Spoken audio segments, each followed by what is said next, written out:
Good evening to all of you, especially Ankit, Rishi, Sapphire team, corporate leaders, and people who look after people, most important job. Very happy and privileged to be here with you. So the topic is about evolving landscape, which means change. But I want to first share a few things which don't change. So I'm going to share a few slides. When I first became CEO of my company, which was in 98, 26 years back, these were the exact slides which I used that time, 26 years back, and the same slides I'm going to use today, because I think there are few things which don't change, and it is very important to understand from a business perspective. So we all know the concept of stakeholders. I will not go too much into it. These are the stakeholders: customers, suppliers, bankers, government, society, whatever. But what I want to invoke as a thought process is some of them have conflicting objectives. Customers, they want best quality, best service, but they want to pay the least. Suppliers want to supply, but they want to charge a higher price. Banks want to lend, they want to charge more. Shareholders want more return. As employees want more remuneration. So on the face of it, these are conflicting objectives, right? So how do you balance that? Same way, let's imagine good times. In good times, customer wants more. They don't mind probably buying value-added products and pay a little bit more also. Suppliers are happy to co-invest and start increasing supplies. Bankers are happy to lend more money, and so on. But what happens in difficult times? Customers are facing demand issues. They may not pay on time. They will squeeze even more on prices. Same way, suppliers will be careful. They have their own cash flow issues. Banks would not support. I mean, they will be happy to probably get their money back at the first opportunity and somehow, but not give more money, right? So it's a pendulum, which again swings between good times and bad times. So again, the question is, how do you manage the conflict? How do you manage conflicting objectives in these two situations? So if we look at the summary of that, essentially the pendulum is swinging between survival and growth. Most organizations will be clearly in survival mode knowingly or going towards it when the downtime is happening or coming. Or it will be growth, accelerating into faster growth, super growth, jumbo growth. It's a pendulum which will swing into two sides between survival and growth. In the financial world, we see it in a very different manner, which is called fear and greed. It's nothing but fear and greed. So in difficult times, it's fear. In good times, it's greed. And as it happens, human nature and any business, any organization, even at a nation, is a collective behavior of a lot of human beings. So the basic instinct of greed and fear works. We always see it working in the financial markets. So moving on. So question is, when we have these conflicting objectives, how do we balance these? Can there be one single criteria as to how to judge we are creating the right balance, and measurable and quantifiable? And this is where the concept of return on capital employed comes. Most important. Sometimes in the startup world, in the short term, it is not so relevant. People look at revenue multiple. I don't know all the jargon, but those burnout ratios and all that, how to spend more money and they get valued more. But the truth is, ultimately, cash is king.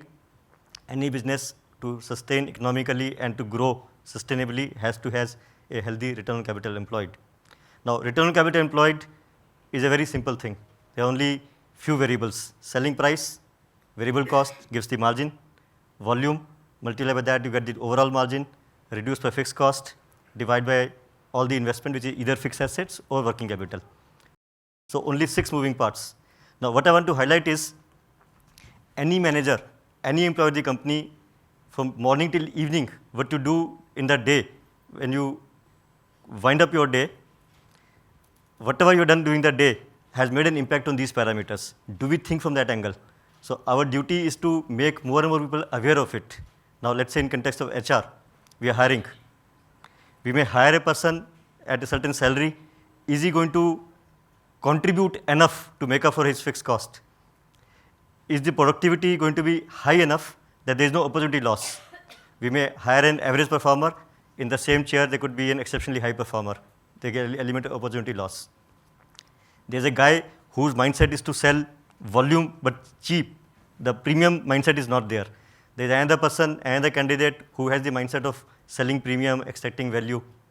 There is someone who believes in collecting money in time. There is someone who believes in dumping, चलता है, पैसा आएगा, sale करते हैं. So directly, many people may not think, but everybody in the company has a connection to what difference you are making to balance sheet and P&L of the company by end of the day. It is very important. Whether it is a salesperson, it is a plant person, it is an HR person, it is an accountant, it's a finance guy, everybody can make a difference. So I will only urge if you can make more and more people in the company aware of their role, and it will make it more meaningful also. People will get more meaning into it. Every day, every week, every month, they can think about it. What did I do for the company? What did I do for the organization? Did I add value on any of these parameters, or did I not? And it's not that, it's the combo. It's not the single parameter. Ultimately, we have to see the combined impact. So it may be worth, for example, advertising, spending cost, but as long as it pays more as a benefit, it's worth it. So this is one thing, which is the profitability. Now, only profitability is not good enough. One thing more goes along with it, which is free cash flow. We may sell products and services, but not collect enough. So ultimately, cash will come to a crunch.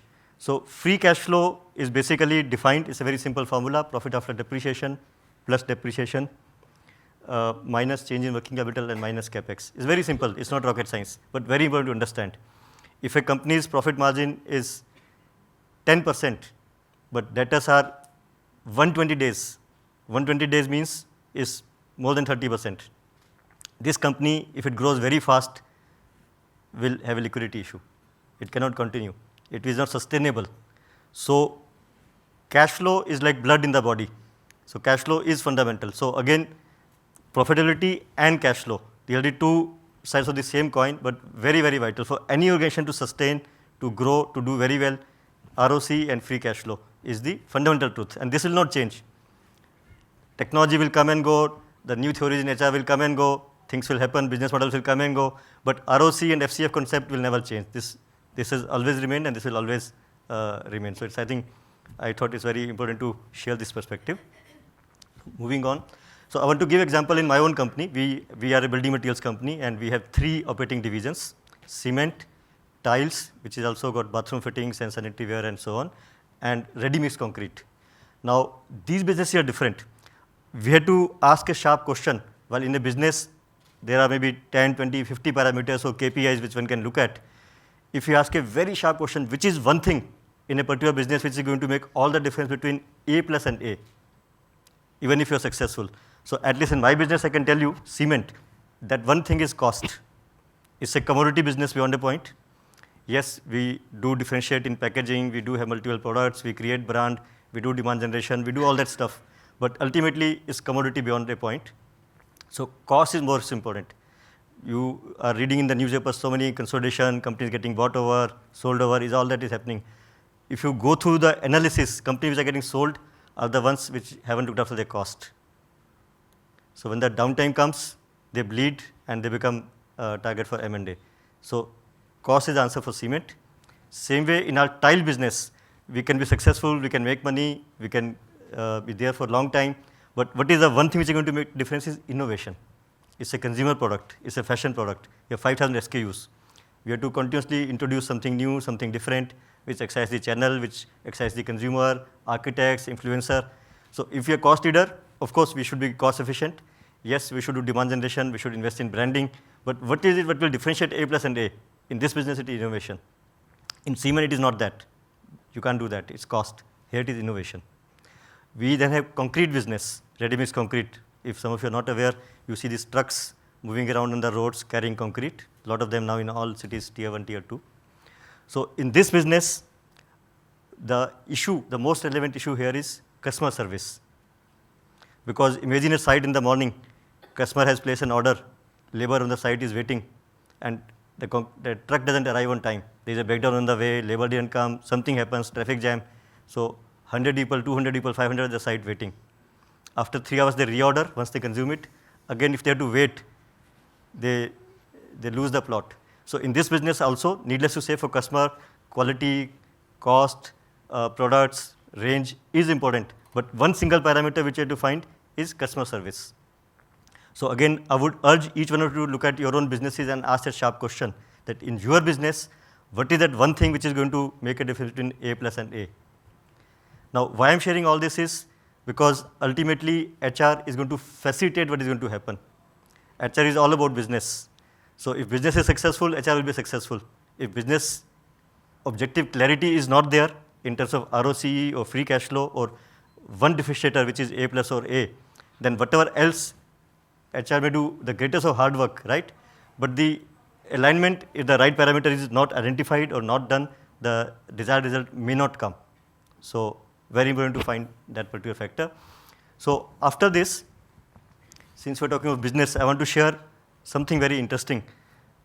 Opportunity for our country for next 20 to 30 years. So in GDP, as all of you know, we are now today as a country number 5. In 3 years, we're going to become number 3. So that more or less will happen, question of time.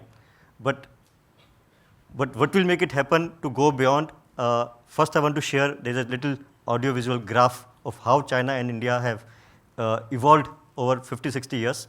And even before that, many of you might know, in 1850, India and China put together were 50% of global GDP, 50, in 1850. And as of 20 years back, that number was single digit, India and China put together. Now it's becoming 15, 17%. And so innovate is still re-emerging, but 1850 was 50%. So let's look at this little video of comparison of India versus China. Starts from 1960.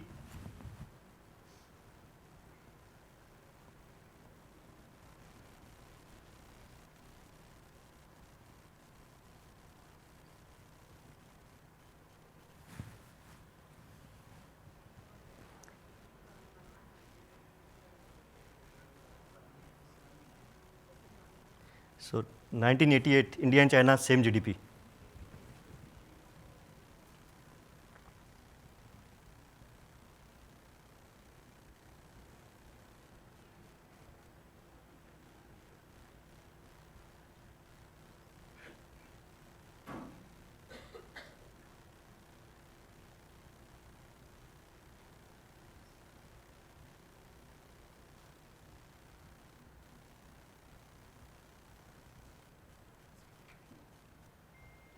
So no, something changed in 1990 in China.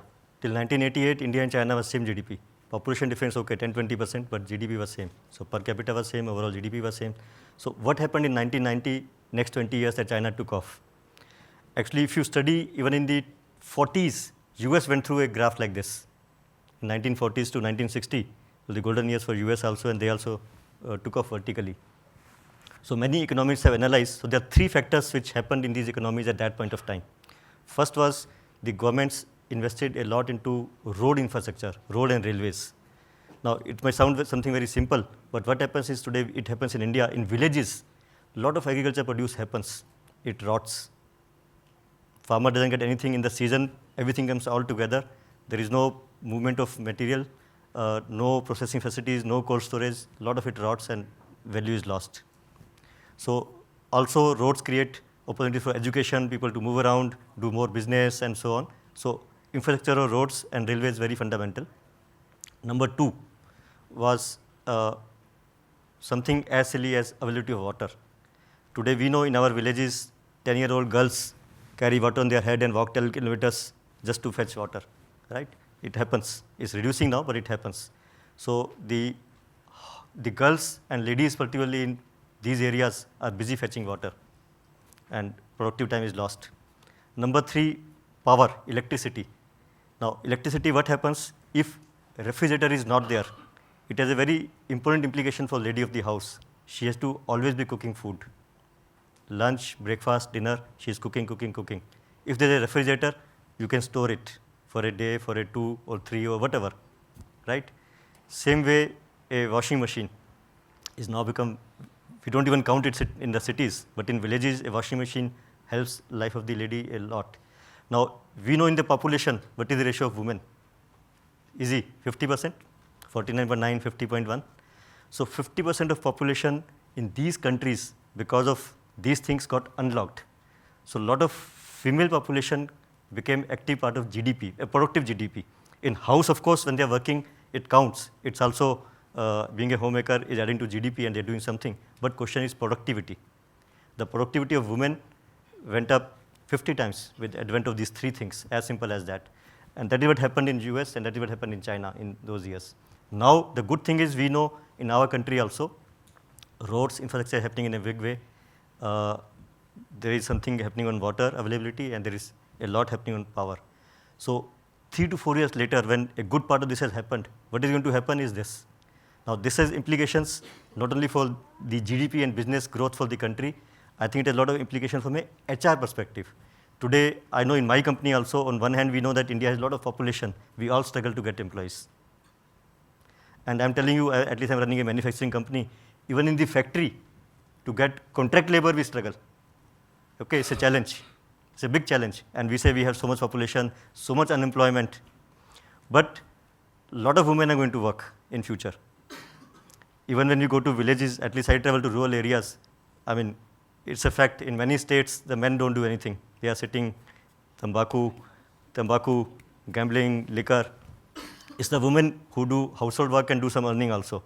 So I think the one big trend, the implication I want to bring out from this is from a HR point of view, the big trend for next 10 or 20 years is a large amount of female population coming into active, productive work outside the house.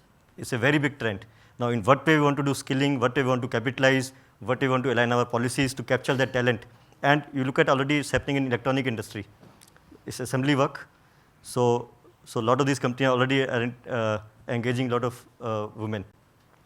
I have personally seen in China, in tile business, on the shop floor, I think 70-80% is run by women in a tile factory. It's not I mean, some of it is also manual work, difficult work, and Chinese women are very short and thin, but they're working hard, they do it.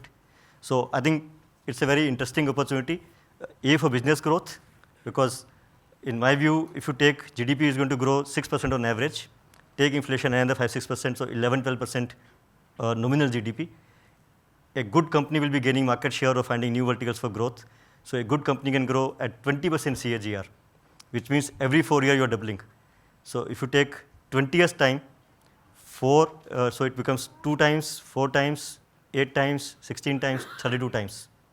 Today, whatever business you are associated with, in 20 years, if you don't make a big mistake, it's going to be 32 times bigger. We are the people. So there's a huge opportunity. So moving on, one more data point I want to share. Top 20 economies of the world, G20. This is the average age of the country. Japan is the oldest, 48-49 years. In the relevant ones, US and China both are 39 years, more or less. Fortunately, we are the youngest at 29. So we have a very big advantage. But as they say, you have to become rich before you become old. So there's an opportunity, but there's a threat as well. So in this whole next 20-year journey, the demography is very powerfully, very strongly available to all of us. This is again something to think about. How do we tap younger population? We all are to blame. I know in my company in last 5-7 years, at least in the shop floor, we haven't added people. We've done more semi-automation, automation, modernization, whatever. Sales, yes, we have added a lot of people, but in manufacturing, we haven't added for whatever reasons. But we are a young country, so I think again, if you can identify the right talent, I can tell you one thing. I think probably 10 years back, nowadays, it may be a bias, but I want to share what we do. So 10 years back, we stopped hiring people from big cities, because somewhere, at least I find personally that spark of ambition is a little bit less. People on this work-life balance is gone a little bit to the other side. Many youngsters want to go overseas. In tier 2, tier 3, you still find those shining eyes with ambition कि life में कुछ करना है, and they're prepared to make sacrifices for that. I think when we all came up from our respective backgrounds, we have been part of all that. We have done that. But today, at least in big cities, a lot of young people are not interested in doing that. All these things of work-life balance and mental well-being, counseling, all these concepts were unheard of in our time, but they are now happening. But you go to tier 2, tier 3, tier 4, these issues are not there. These guys male, females, everyone wants to work hard, they've got ambition. So again, how do we leverage that from a business model point of view, HR strategy point of view could be something interesting. We have been doing it and we are finding very good results. We don't recruit from IIMs and IITs. I happen to be there by default in my company. I am the only one. And I'm thankful no one else is noticing or I'm going along. But frankly, we hire from RECs, we hire from what we call third grade engineering colleges, we go to tier 4 MBA colleges, and within that we try to get a relatively better talent. And honestly, I'm telling you, it is one entrance exam. That is the difference, there's nothing more. Now, one entrance exam cannot define that. So you get a topper from a tier 3 engineering college or tier 3 MBA college. I am telling you, I have seen my batchmates will be much better than an average guy from an IIM, undoubtedly. So these are pockets of opportunity, value for money, loyalty, stability, longer tenure or whatsoever. So this part I wanted to just share more about the business, what we can think a little differently. And now very quickly, a little bit on HR. You all know much better than me. So it's an attempt in sharing few things which might be relevant.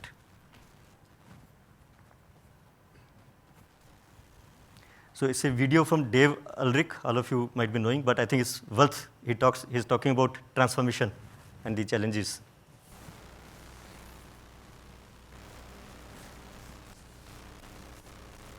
As we talk about transforming HR, one of the mistakes that often happens is we do one little thing and we assume it's an HR transformation. Companies love what's called best practices. So if a company is doing 8 or 9 different things, we take one and we say, we've stolen their best practice and we've implemented it and it's worked. Here's a lesson learned. It's not true. A best practice from a company doesn't work. What you need is a best system. And if you pull one practice out of that system without managing the whole system, the practice may not be implemented well. HR transformation is the same. What sometimes happens in HR transformation is somebody will take one practice.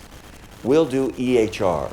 We'll do employee shared services. We'll do an HRIS system with PeopleSoft, with Oracle, with SAP, and we've transformed HR. Not true. What we want to do in this book is to give you the entire roadmap of what good HR transformation looks like. We believe there's 4 phases. Phase 1 is why. Why are we doing HR transformation?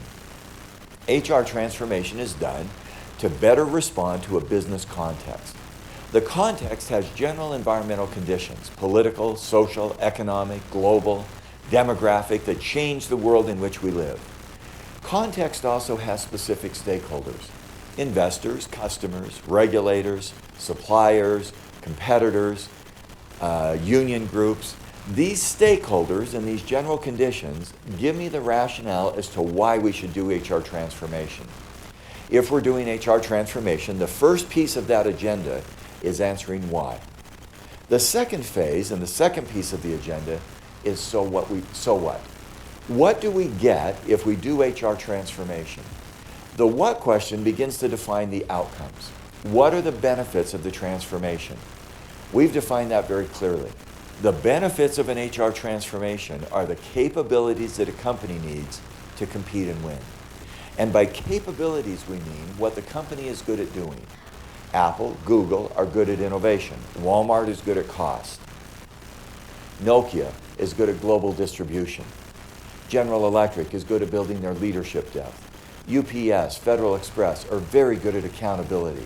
Whatever the organization needs to be good at and known for, that becomes the outcome of an HR transformation. Phase 1 is why we do it. Phase 2 is what we get from why we do it. Phase 3 is the one that gets a lot of attention. How do we do transformation? And there's 3 parts of that. Part 1 of how do we do it is how do we change the HR department? An HR department needs a structure, a strategy, so that it can deliver against the expectations. We want to transform HR and build a good HR department. HR also means the set of HR practices, the people we hire, the performance management systems we have, the communication systems we have, and the organization we structure. HR also means the department, the practices, and the people in HR. When we do HR transformation, how we do that is to make sure that our department is organized and focused on the right things, that our practices are aligned and integrated and innovative, and that our HR people have the competencies for their future. And then phase 4 is who does it. Who does it talks about who has what responsibilities. Line managers are often the owners. They're the ones accountable ultimately for transformation. HR professionals are the architects to really take the lead at designing transformation. The employees are the recipients. The consultants, advisors, are the counselors. All of those people come together. Our overall model of HR transformation is very simple. Why are we doing it? What's the context? What do we get if we do it well? That's the outcomes. How do we do it? The department, the practices, and the people. And who does it? The line managers, the employees, and the HR professionals. When all of those phases come together, we have begun to effectuate a successful HR transformation.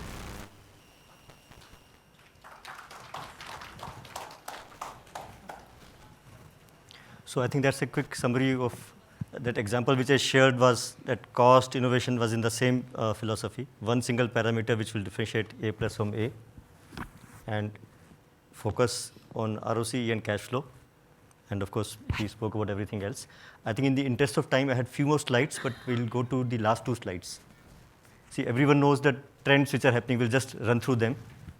I mean, well-being, diversity, equity, everyone knows. So the main thing I want to touch upon is the digitization. Digitization, particularly post-COVID, I mean, Zoom always existed. It was always in existence, but I didn't know. I think most of us didn't know about Zoom till COVID happened, and then became a very useful tool. So now I think digitization is not something which is good to do. It's become must do. In fact, there's a slide which I have not shared. It was part of my presentation. There was a global survey done, and in India, 87% of HR leaders believe that it is very important to digitize. So I think the future is very clear. The way country has changed, UPI, other things, India has taken a leadership in digitization. So it's given that digitization will be required.